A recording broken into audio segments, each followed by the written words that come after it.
बिस्मिल्लाहिर्रहमानिर्रहीम। Welcome to my channel sir Ehsan. और आज इंग्लिश ग्रामर के नए लेसन के साथ जब मेरा लेसन जो टॉपिक हमारा जो कंटिन्यू था पेयर ऑफ वर्ड्स के बारे में उसकी आज उसका जो है lesson number 13 short lesson start करते हैं। पहला है word cloth, material made by weaving, यानी कपड़ा जो बग़ैर सिला हो जाता है उसको हम क्लॉथ कहते हैं। His father deals in cloth, यानी कि उसका वालिद जो है कपड़े का कारोबार करता है। ठीक है। और नेक्स्ट है cloth, covering for the body. अब यहाँ पर इसकी डेफिनेशन प्रोनाउंसिएशन है क्लॉथ और इसी क्लोथ्स है, ना कि क्लोथ्स। और क्लॉथ कहते हैं सिले हुए कपड़े को जो हम पहनते हैं। Covering for the body, he put on his clothes and went away.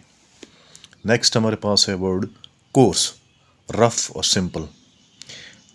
ठीक है, खुरदा भी कहती हैं और सिंपल सादा भी कहती हैं। Many people do not like coarse food.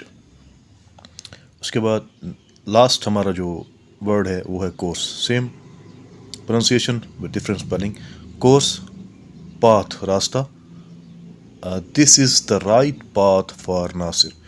तो ये नासिर के लिए क्या है? सही रास्ता है। कोर्स इसका मीनिंग है रास्ता और इसका मतलब है सादा या रफ। खुरदरा भी कहते हैं हम, खुरदरा भी कह सकते हैं, खुरदरा।